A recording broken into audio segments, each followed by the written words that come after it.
नमस्कार दोस्तों, मैं हूं प्रशांत। स्वागत है आपका प्रतियोगिता दर्पण में। आज हम बात करने जा रहे हैं global report on internal displacement 2023 के बारे में। एक ऑर्गेनाइजेशन है इंटरनल डिस्प्लेसमेंट मॉनिटरिंग सेंटर। ये एक रिपोर्ट पब्लिश करती है, global report on internal displacement 2023 की रिपोर्ट जो इस बार पब्लिश हुई है। इस रिपोर्ट के अकॉर्डिंग 2021 के कंपैरिजन में 2022 में जो डिजास्टर रिलेटेड डिस्प्लेसमेंट्स हैं वो 40% से भी ज़्यादा से बढ़ चुके हैं। अब ये डिजास्टर रिलेटेड डिस्प्लेसमेंट्स कौन से हैं और क्या इसके फैक्टर्स होते हैं, इसे हम डिटेल में डिस्कस करेंगे। इस रिपोर्ट के बारे में डिस्कस करते हैं डिटेल से और जानते हैं कि क्या रिकमेंडेशंस हैं, इंडिया के बारे में क्या कहती है, ग्लोबल लेवल पे क्या कहती है। आइए शुरू करते हैं। इस रिपोर्ट का ये कहना है कि जो डिस्प्लेसमेंट है, इंटरनल डिस्प्लेसमेंट, वो अपने रिकॉर्ड हाई लेवल पे ऑलरेडी पहुंच चुका है, जो कि 71.1 मिलियन है। अब इसमें से लगभग 62 मिलियन, ये जो आंकड़ा है डिस्प्लेसमेंट का, इसका कारण है वायलेंस। और जो बचा हुआ 8 मिलियन है, इसका कारण है डिजास्टर। और ये वाला जो आंकड़ा है 8 मिलियन, जो डिजास्टर की वजह से डिस्प्लेसमेंट हो रही है, यही रिपोर्ट हाईलाइट कर रही है कि ये 40% से भी ज्यादा बढ़ गया है 2021 से, अगर हम डेटा कंपेयर करते हैं तो। अब यहाँ पे एक बहुत इंटरेस्टिंग बात है और वो ये है कि डिजास्टर रिलेटेड डिस्प्लेसमेंट्स जो है, पाकिस्तान, ब्राजील, इन दोनों कंट्रीज में फ्लड्स की वजह से जो डिजास्टर रिलेटेड डिस्प्लेसमेंट्स हैं, और इन दोनों कंट्रीज के केस में वो डिजास्टर फ्लड है, यहाँ पे रिकॉर्ड लेवल पे हुई हैं। और तीसरा country Nigeria, Pakistan, Brazil and Nigeria, इन तीनों कंट्रीज में फ्लड्स की वजह से एक रिकॉर्ड लेवल पे डिस्प्लेसमेंट हुई है। अब एक और इंटरेस्टिंग फैक्ट ये रिपोर्ट ये बताती है कि 3 क्वार्टर्स यानी कि 75% of the internally displaced people live in just 10 countries. कौन कौन सी कंट्रीज हैं ये हम देख लेते हैं। Syria, Afghanistan, Democratic Republic of Congo, Ukraine, Colombia, Ethiopia, Yemen, Nigeria, Somalia and Sudan. अब आप यहाँ पे एक इंटरेस्टिंग चीज देखेंगे कि ये जो सारी कंट्रीज हैं, यहाँ पे कॉन्फ्लिक्ट्स या फिर वायलेंस, ये एक बहुत बड़ा रीजन रहा है डिस्प्लेसमेंट का। आइए आगे बढ़ते हैं। अब जैसा कि मैंने आपको बताया था, डिजास्टर रिलेटेड डिस्प्लेसमेंट्स जो थी, तो यहाँ पे फ्लड की वजह से पाकिस्तान, नाइजीरिया और ब्राजील में सबसे ज्यादा डिस्प्लेसमेंट हुए हैं। अब पाकिस्तान की अगर बात की जाए तो पाकिस्तान में फ्लड्स की वजह से सबसे ज्यादा डिजास्टर डिस्प्लेसमेंट्स हुए हैं। और अगर ये हम फिगर वाइज देखें तो वर्ल्ड में ये हाईएस्ट है। 2022 की हम बात कर रहे हैं, पाकिस्तान में जो फ्लड्स आए थे तो हमें पता था बहुत बुरी हालत हो गई थी उस समय पर, काफी डेथ्स हुई, काफी कुछ नुकसान हुआ। तो इस वजह से पाकिस्तान में ये जो डिजास्टर रिलेटेड डिस्प्लेसमेंट्स हैं, ये हाईएस्ट नंबर पे पहुंची थी। इसके बाद फिलीपींस सेकंड नंबर पे है। फिलीपींस में अगर हम डिजास्टर्स की बात करें तो क्योंकि पैसिफिक रिंग ऑफ फायर पे ये कंट्री लोकेटेड है, तो यहाँ पे अर्थक्वेक जो है सबसे बड़ा रीजन है। अर्थक्वेक, फिर लास्ट ईयर एक वोल्केनो का भी इरप्शन हो गया था यहाँ पे। इसके अलावा इस पर्टिकुलर एरिया में साइक्लोन्स यानी कि टाइफून, ये भी एक बहुत बड़ा रीजन है डिस्प्लेसमेंट्स का। इतने पावरफुल टाइफून्स आते हैं, अगर हम स्पेसिफिकली फिलीपींस की बात करें तो इतने पावरफुल टाइफून्स आते हैं यहाँ पे कि लोगों के पूरे घर तक कई बार टूट जाते हैं। तो एक ये भी रीजन है। फिर तीसरे नंबर पे आता है चाइना, और लास्टली हमारा भारत देश जो आता है, ये चौथे नंबर पे आता है, 4th लार्जेस्ट डिजास्टर डिस्प्लेसमेंट्स। और ये आंकड़ा है 2.5 मिलियन, 2.5 मिलियन लोग इंडिया में डिजास्टर्स की वजह से इंटरनल डिस्प्लेसमेंट का शिकार हो जाते हैं। लास्टली नाइजीरिया जो 5th रैंक पर है। तो ये हमने डिस्कस किया कंट्री वाइज और देखा कि पहले नंबर पे पाकिस्तान है, फिर फिलीपींस है, फिर चाइना है और हमारा इंडिया चौथे नंबर पे है। अब हम फैक्टर्स की बात कर लेते हैं, क्या क्या फैक्टर्स रिस्पॉन्सिबल हैं इस तरीके के इंटरनल डिस्प्लेसमेंट्स के लिए। हम ऑलरेडी डिजास्टर की बात कर चुके हैं। अब नेचुरल डिजास्टर्स की अगर हम डिटेल में बात करना चाहें तो इसमें फ्लड्स आते हैं, अर्थक्वेक्स आते हैं, टाइफून्स। इसके बाद एक सबसे इंपॉर्टेंट जो चीज हम मिस करते हैं जनरली, एल नीनो, बारिश का कम होना एक बहुत बड़ा रीजन, और गर्मी का ज्यादा होना। तो इस वजह से भी ये it's equivalent to a natural disaster. पानी नहीं आती है, बारिश होती ही नहीं है, एग्रीकल्चर और लाइक क्रॉप्स के लिए काफ़ी इश्यूज होते हैं, गर्मी बहुत ज़्यादा होती है। और यहाँ पे एक और कंसेप्ट जो था ट्रिपल डिप, एल नीनो से ही रिलेटेड जो है, बैक टू बैक 3 से 4 साल एल नीनो के इफेक्ट्स देखने को मिले, अबव नॉर्मल सी टेम्परेचर दिखा ही दिया। तो ये हमने बात की नेचुरल डिजास्टर्स की। एक जो दूसरा सबसे बड़ा फैक्टर रहा इंटरनल डिस्प्लेसमेंट का, वो रशिया यूक्रेन वॉर भी रहा। हम आगे फिगर में देखेंगे कि किस तरीके से जो इंटरनल डिस्प्लेसमेंट है रशिया यूक्रेन वॉर के वजह से रशिया और यूक्रेन में मैसिव लेवल पे हुई। न्यूज़ में हमने ये तक देखा कि जितने यूक्रेनियन सिटीजन्स हैं आसपास की कंट्रीज़ में रिफ्यूज लेने के लिए उन्हें जाना पड़ रहा था। रीज़न बीइंग उनके पर्टिकुलर होम टाउन्स में इतने ज़्यादा अटैक्स हो रहे थे, वो लिवेबल भी नहीं रह गए थे। There was no power supply as well as there was no electricity as well. और ये तो बेसिक नीड्स हैं, बिना इलेक्ट्रिसिटी, बिना like power supply, water supply, इन सारी चीज़ों के बिना आप कैसे सस्टेन कर सकते हैं किसी भी सिटी में। सिटी छोड़िए, आज की तारीख में गाँव में भी रहना पॉसिबल नहीं है। तो ये हमने देखा रशिया यूक्रेन वॉर का एक बहुत बड़ा रीज़न था इंटरनल डिस्प्लेसमेंट के लिए। Lastly food security. Food security की अगर बात की जाए यहाँ पे तो इम्पॉर्टेंट हो जाता है एल नीनो से रिलेट करना। बारिश नहीं होती है, फूड्स वगैरह लाइक क्रॉप्स नहीं हो पाती हैं ठीक से, तो कई बार लोग होता है कि जो स्पेशली बहुत छोटे किसान हैं वो लोग माइग्रेट कर जाते हैं सिटीज़ की तरफ, या फिर जो भी बड़े इंडस्ट्रियल सिटीज़ हैं वहाँ पे फॉर सम जॉब अपॉर्चुनिटीज़। हालांकि ये परमानेंट नहीं होता है, लेकिन इसके बावजूद भी ये भी एक बहुत बड़ा रीज़न होता है। शायद 6-8 महीने, साल भर के लिए वो लोग जाके काम करने लग जाते हैं। तो ये हमने बात की फैक्टर्स के बारे में। अब हम इंडिया के बारे में बात कर लेते हैं। इंडिया का जो इंटरनल डिस्प्लेसमेंट है वो कॉन्फ्लिक्ट, वायलेंस और डिजास्टर तीनों की वजह से हुआ है। अब यहाँ पे सबसे पहले हम डिजास्टर की बात कर लेते हैं। इंडिया और बांग्लादेश में जब फ्लड्स आए थे लास्ट ईयर, तो ये जो इंटरनल डिस्प्लेसमेंट का सिनेरियो है ये मॉनसून सीजन से पहले ही स्टार्ट हो चुका था, क्योंकि अनसीजनल रेन्स और बहुत ही हैवी रेन्स देखने को मिल रही थी आए दिन। और खासकर अगर असम की बात की जाए तो असम में तो बहुत ही बुरा हाल हो गया था। मई 2022 शायद मानसून का सीजन स्टार्ट भी नहीं हो पाता, उससे पहले ही असम में फ्लड्स आ चुके थे, इतनी हैवी रेन्स थी। इसके बाद जून में दोबारा आते हैं, तो ये एक बहुत बड़ा रीजन था कि काफी लोग उस पर्टिकुलर रीजन से माइग्रेट किए थे सिर्फ और सिर्फ फ्लड्स की वजह से। अब यहाँ पे ये जो रिपोर्ट डेटा देती है 5 मिलियन लोग उस पर्टिकुलर स्टेट के ही सिर्फ अफेक्टेड थे। हालांकि एक जो यहाँ पे इंटरेस्टिंग बात है ये है कि 2022 में सिर्फ और सिर्फ 2.1 मिलियन इंटरनल डिस्प्लेसमेंट रिकॉर्ड किए गए इंडिया में, जबकि ये आंकड़ा 2021 से काफी कम है, जो 2021 में इंटरनल डिस्प्लेसमेंट का डेटा था 5 मिलियन। तो ये हमने बात की इंडिया के बारे में। अब इंटरनल डिस्प्लेसमेंट को डिस्कस कर लेते हैं। अब बेसिकली इंटरनल डिस्प्लेसमेंट का मतलब होता है एक ऐसी सिचुएशन जहां लोग अपने घरों को छोड़ने के लिए मजबूर हो जाएं। हालांकि एक यहाँ पे ट्विस्ट है कि ये लोग कंट्री से बाहर नहीं जाते हैं। अब फैक्टर्स क्या हो सकते हैं? Conflict, violence, developmental projects, disaster and climate change. अब एक एक फैक्टर को हम थोड़ा थोड़ा डिटेल में डिस्कस कर लेते हैं। कॉन्फ्लिक्ट की अगर बात की जाए तो एग्जाम्पल के लिए हम ले लेते हैं Syria as well as Afghanistan. यहाँ पे जो भी इंटरनल डिस्प्लेसमेंट्स हो रहे हैं इन दोनों कंट्रीज में, ये वायलेंस और कॉन्फ्लिक्ट इसका सबसे बड़ा रीजन है। जितनी भी यहाँ टेरर ऑर्गेनाइजेशंस हैं वो किसी भी लेजिटिमेट गवर्नमेंट को रूल नहीं करने देती हैं, आए दिन चैलेंज करती रहती हैं, और गवर्नमेंट के पास में इतने रिसोर्सेज नहीं है कि इन टेरर ऑर्गेनाइजेशंस को टैकल कर सके, संभाल सके, रोक सके। तो कॉन्फ्लिक्ट एक बहुत बड़ा रीजन हो जाता है। वायलेंस, अब जहाँ कॉन्फ्लिक्ट होता है ऑब्वियस सी बात है धीरे धीरे वायलेंस वहाँ बढ़ने लगता है। आप इसराइल और पैलेस्टीन का इशू देख लीजिए, कुछ समय शांत रहता है, कुछ समय वायलेंस होने लगता है, मिसाइल्स दागी जाती हैं एक दूसरे के ऊपर, फिर कुछ समय शांत होता है, फिर वायलेंस आने लगता है। तो जहां पर भी कॉन्फ्लिक्ट होता है कहीं ना कहीं वायलेंस ऑटोमेटिकली आ ही जाता है। कितना भी पीसफुल कंट्री हो या कितना भी आप चाहें कि पीस मेंटेन रहे, इंटरनेशनल ऑर्गेनाइजेशंस कोशिश कर लें कि पीस मेंटेन रखें, बट प्रैक्टिकली ऐसा हो नहीं पाता क्योंकि उसकी वजह है कॉन्फ्लिक्ट। आप रशिया और यूक्रेन का इशू देख लीजिए, सिर्फ और सिर्फ नेटो की एंट्री से लेकर के शुरू हुआ, और आज यूक्रेन की हालत अगर आप देखेंगे, स्पेशली रशिया से जो भी सिटीज बॉर्डरिंग है, यूक्रेनियन सिटीज खत्म हो चुकी है पूरी तरीके से। इंफ्रास्ट्रक्चर टोटल खत्म है, रेसिडेंशियल एरियाज पूरे तरीके से डैमेज कर दिए गए हैं मिसाइल्स मार मार के। तो आप समझ सकते हैं कि कॉन्फ्लिक्ट कैसे वायलेंस में बदल जाता है पता भी नहीं पड़ता है। देन डेवलपमेंटल प्रोजेक्ट्स की अगर हम बात करें तो कई बार क्या होता है कि बड़े लेवल पे जब डेवलपमेंटल प्रोजेक्ट्स आते हैं तो लैंड एक्विजिशन बहुत ही ज्यादा मात्रा में होता है, लैंड एक्विजिशन बहुत मैसिव होता है, और उस केस में कई बार पूरे के पूरे गाँव खाली करा दिए जाते हैं, और कॉम्पनसेटरी बहुत से जगह पर पैसा मिलता है, बहुत सी जगह पर गवर्नमेंट लैंड भी देती है घर के लिए, लेकिन कई बार लोग वहाँ सेटल ना होकर के पैसा लेकर के चले जाते हैं। तो वो भी कहीं ना कहीं एक इंटरनल डिस्प्लेसमेंट ही होता है। एग्जाम्पल अगर आप देखें तो इंडिया के जितने भी डैम के प्रोजेक्ट्स हैं आप उठा के देख लीजिए, हज़ारों में लोगों ने माइग्रेट किया वहाँ से।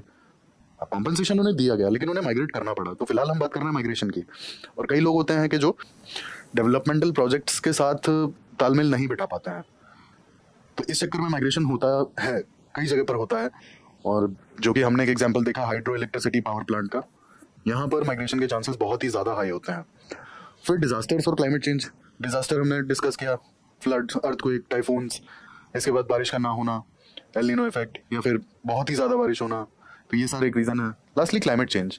क्लाइमेट चेंज से माइग्रेशन कैसे हो रहा है, अगर इसको हम थोड़ा सा समझने की कोशिश करें तो climate change is basically weather patterns, rainfall patterns and climate extreme, like extreme weather events, basically है एक्सट्रीम वेदर इवेंट्स।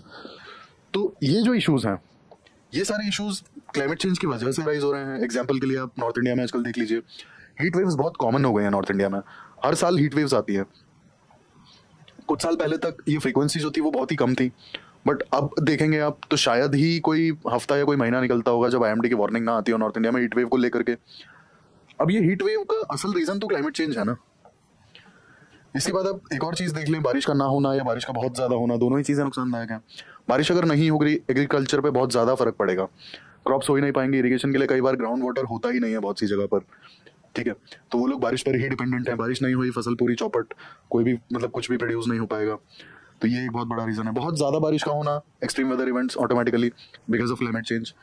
और बहुत ज्यादा बारिश होना, जैसे एग्जांपल के लिए अभी कुछ साल पहले जब राजस्थान में फ्लड्स आ गए थे, बारिश वहाँ की मिट्टी इस लायक ही नहीं उतना पानी सोख सके, लेकिन उतनी बारिश हो गई, सॉइल ने एब्जॉर्ब ही नहीं कर पाया उतना पानी। ड्रेनेज की कोई प्रॉपर फैसिलिटी नहीं है क्योंकि वहाँ कभी इतनी बारिश होती ही नहीं थी, और जिस तरीके से वहाँ पानी भरा, काफी दिक्कत हुई थी वहाँ पे एडमिनिस्ट्रेशन को पानी निकालने में, क्योंकि एक्चुअल में वो कुछ इस तरीके का बन गया था हिसाब किताब। सिटी जो था, सिटी थोड़ा बीच में नीचा था और ड्रेनेज के लिए पॉसिबल ही नहीं था कि डायरेक्टली कोई कुछ हो पाता। और आप भी जानते हैं कि स्लोप अगर नहीं होगा तो ड्रेनेज कहाँ से होगा, कुछ इस तरीके का स्लोप आपको चाहिए ड्रेनेज के लिए।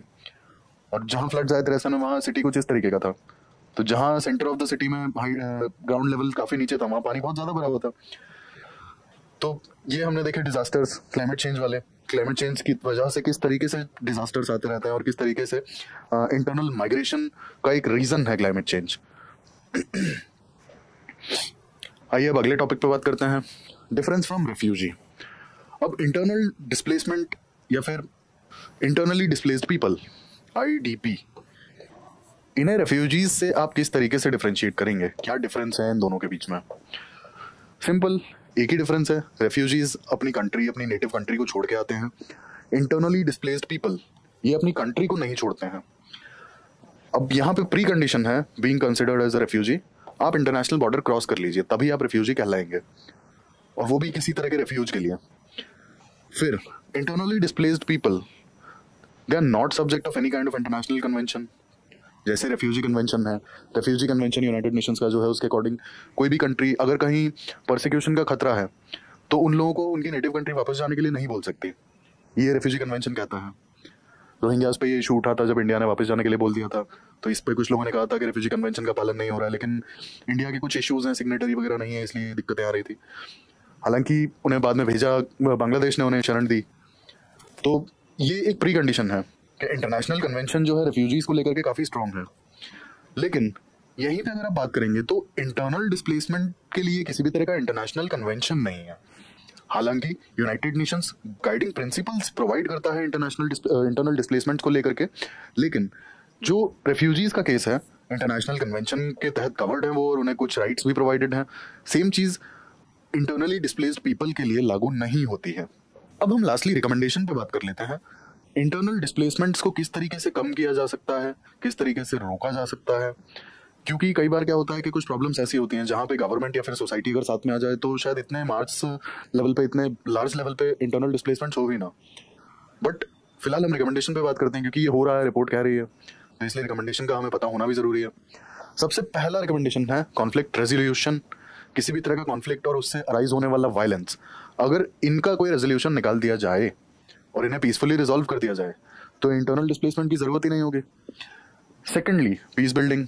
अगेन, किसी भी तरह का कॉन्फ्लिक्ट है, अगर उसका रेजोल्यूशन निकल जाता है तो ऑब्वियसली पीस एस्टैब्लिश हो जाएगी, और पीस एस्टैब्लिश हो जाएगी तो जैसा कि हमने देखा मेजॉरिटी इंटरनल डिस्प्लेसमेंट्स तो वायलेंस और कॉन्फ्लिक्ट की वजह से हुए थे, तो वो होंगे ही नहीं अगर पीस बिल्डिंग और पीस एस्टैब्लिशमेंट हो जाएगा तो। इसके बाद तीसरा आता है disaster risk reduction. Disaster risk reduction, जैसा हमने देखा था कि असम में फ्लड्स की वजह से कितने मिलियंस लोगों ने वहां से डिस्प्लेस हो गए थे। तो disaster risk reduction basically it's all about timely resolution. किसी भी तरह का डिजास्टर आता है तो जो एडमिनिस्ट्रेशन है, जो मशीनरी है, उसे इतना स्ट्रांग और इतना एफिशिएंट होना पड़ेगा कि डिजास्टर में प्रॉब्लम के सोल्यूशन दिए जा सकें। लोगों के घर टूटे हैं ठीक है, लेकिन रहने की जगहें प्रोवाइड की जा सकती हैं उन्हें। फूड के लिए उन्हें प्रॉब्लम्स होती हैं कई बार, तो खाने की अरेंजमेंट्स करके दी जा सकती हैं। तो बहुत सारे ऐसे छोटे छोटे स्टेप्स हैं जहाँ पे डिजास्टर के जो रिस्क हैं उन्हें मिटिगेट किया जा सकता है। इसके बाद एडवांस में प्लानिंग की जा सकती है, जहाँ पे फॉर एग्जांपल अगर बहुत छोटी सी हम बात कर लेते हैं फ्लड्स की या फिर लैंडस्लाइड्स की, तो फ्लड वार्निंग सिस्टम्स जो हैं ये काफ़ी अच्छा काम कर सकते हैं। यहाँ पे वार्निंग सिस्टम से टाइमली इवैक्यूएशन प्लान किया जा सकता है। टाइमली इवैक्यूएशन में like loss of property as well as life can be minimized as well as mitigated. तो ये एक सोल्यूशन हो सकता है डिजास्टर रिस्क रिडक्शन का। और इस तरीके के बहुत सारे ऑप्शंस हैं। टेक्नोलॉजी को यूज़ करके, एडमिनिस्ट्रेटिव मशीनरी को यूज़ करके हम किस तरीके से टाइमली एक्शंस ले सकते हैं जिससे डिजास्टर रिलेटेड रिस्क्स को मिटिगेट किया जा सकता है। इसके बाद क्लाइमेट रेजिलियंस। अब जैसा हमने बात किया था, क्लाइमेट चेंज की वजह से काफ़ी सारे इश्यूज हैं और काफ़ी माइग्रेशंस देखने को मिलती हैं। तो क्लाइमेट रेजिलियंस, अब क्लाइमेट रेजिलियंस की अगर यहाँ बात करें तो क्लाइमेट रेजिलियंट क्रॉप्स की बात कर सकते हैं यहाँ पे। जैसे इंडिया में कुछ क्रॉप्स पे काम चल रहा है जो कम पानी में भी फुल्ली राइप हो जाती हैं, जल्दी ग्रो कर जाती हैं हीट वेव्स को लाइक अवॉइड करने के लिए। उनका जो टाइम पीरियड है फॉर राइपनिंग वो थोड़ा सा कम है। हाल फिलहाल में वीट की कोई ऐसी वैरायटी आई है जिसका थोड़ा सा टाइम पीरियड कम है, आई गेस 90 या 100 डेज है, नॉर्मली वो 120-150 डेज तक होता है। तो इस तरीके के सोल्यूशंस निकाले जा सकते हैं। इसके बाद फूड सिक्योरिटी, हमने बात की थी कि किस तरीके से फूड सिक्योरिटी को लेकर भी इंटरनल डिस्प्लेसमेंट्स होते हैं। अब अगर गवर्नमेंट के अच्छे प्रोविजंस होंगे, हाल फिलहाल में जो फूड सिक्योरिटी के कुछ प्रोविजंस हैं गवर्नमेंट के, तो उसमें काफ़ी लोग कवर्ड हैं ऑलरेडी, लेकिन कई बार ऐसे लोग सफ़र कर जाते हैं जो ना तो पुअर क्लास में आते हैं और ना ही थोड़े ऊपर हैं, जो थोड़ा भी बीच में है। उन लोगों के लिए काफ़ी इश्यूज आ जाते हैं फूड सिक्योरिटी के। एग्जाम्पल के लिए हमने कोविड टाइम्स में देखा था, कोविड-19 के ड्यूरेशन में जब लॉकडाउन लगा था, तो जो एवरेज फैमिलीज थी उन्होंने सबसे ज़्यादा सफ़र किया। सबसे ज़्यादा सफ़र इसलिए किया क्योंकि लोगों की नौकरियां चली गई, जो सेविंग्स भी बहुत ज़्यादा नहीं थी, जो सेविंग्स थी 1-2 महीने के लॉकडाउन में, 3 महीने के लॉकडाउन में ख़त्म हो गई। तो ये इश्यूज जो आते हैं, लोअर मिडिल क्लास को इस तरीके के इश्यूज सबसे ज़्यादा फेस करने पड़ते हैं, स्पेशली अगर डिजास्टर की बात की जाए तो, ठीक है। और क्योंकि गवर्नमेंट प्रोविजंस भी उन लोगों के लिए कुछ बहुत खासा होते नहीं है, ये भी एक बहुत बड़ा रीज़न होता है कि फूड सिक्योरिटी का इश्यूज आ जाता है। लास्टली पॉवर्टी रिडक्शन, जैसा कि हमने बात की थी कि कई बार जॉब अपॉर्चुनिटीज़ की वजह से भी लोग माइग्रेट कर जाते हैं। तो पॉवर्टी रिडक्शन प्रोग्राम्स और फॉर एग्जांपल मनरेगा और इस तरीके की जो स्कीम्स हैं, इन्हें थोड़ा सा और एफिशिएंटली अगर इम्प्लीमेंट किया जाए और इनको थोड़ा सा ब्रॉड कर दिया जाए इनका कवरेज, तो पॉवर्टी रिडक्शन में ये काफ़ी अच्छा काम कर सकती हैं। अब सेकेंडली हम बात करेंगे कुछ और सोल्यूशंस की, जैसे कैश असिस्टेंस और लाइवलीहुड प्रोग्राम्स। अब कैश असिस्टेंस कई बार क्या होता है ना कि जो पुअर क्लास है या फिर जो थोड़ा सा स्किल्ड है जिनके पास लेकिन जॉब नहीं है, तो ऐसे लोगों को कई बार थोड़ी बहुत कैश असिस्टेंस अगर मिल जाती है तो उन लोगों के लिए एक छोटी सी हेल्प हो जाती है। ये वो लोग हैं जो खुद का काम करना चाहते हैं, लेकिन कई बार टाइम ऐसा होता है कि इनको शायद जॉब्स नहीं मिल पाती हैं, या कई बार मार्केट में रिसेशन है, छोटा मोटा कुछ अप डाउन चल रहा है, तो इनकी जॉब्स पे काफ़ी दिक्कत आ जाती है। तो इन्हें मंथली अगर थोड़ा सा भी कैश असिस्टेंस मिल जाएगा तो these people can work, they can survive. Secondly livelihood programs की अगर हम बात करें तो एग्जाम्पल के लिए अगर स्किल डेवलपमेंट की बात कर लें, स्किल डेवलपमेंट होगा तो डायरेक्टली इनडायरेक्टली कहीं ना कहीं लोगों को जॉब्स मिलेंगी अगर उनके पास स्किल्स होंगे। तो एज यूजुअल आप भी जानते हैं अनस्किल्ड जो लेबर है उसका सैलरी सबसे कम होता है, स्किल्ड लेबर का कहीं ना कहीं सैलरी भी हाई होता है क्योंकि उनके पास पर्टिकुलर स्किल्स हैं। तो स्किल डेवलपमेंट प्रोग्राम से जो है लोगों की इकोनॉमिक कंडीशन सुधारी जा सकती हैं। हालांकि गवर्नमेंट चला रही है, लेकिन मैस लेवल पे या तो लोग अवेयर नहीं है या फिर उन डिग्रीज की कोई बहुत ज़्यादा वैल्यू नहीं है। तो ये इश्यूज आ रहे हैं और आते भी हैं इस तरीके के। बहुत से लोग तो अवेयर भी नहीं है कि गवर्नमेंट का स्किल डेवलपमेंट प्रोग्राम चल रहा है और हम यहाँ अपने स्किल्स को ग्रो कर सकते हैं।